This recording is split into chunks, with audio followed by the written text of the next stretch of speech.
یه جزء خیلی مهم تو ماشین حفاری کورمن 1500 طبیعتاً انجین یا موتور دیزلش هست.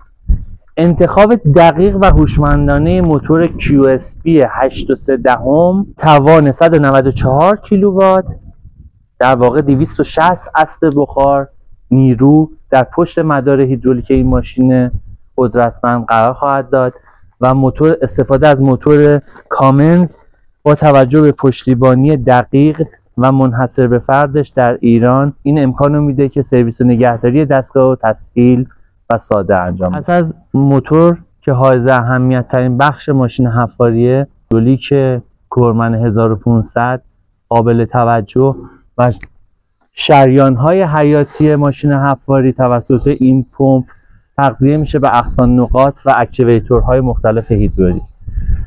استفاده از پمپ‌های ژاپنی طول عمر قابل توجه و مقاومت در برابر فشارهای ناگهانی از ویژگی‌های پمپ اصلی دستگاه به شمار میره. استفاده از پمپ‌های دنده‌ای به منظور اکچویتورهای همچون جک‌های استقرار و جک‌های زاویه دستگاه میتونه کمک قابل توجهی در سرویس و نگهداری و کاهش هزینه‌های حین عملیات حفاری به شمار بره.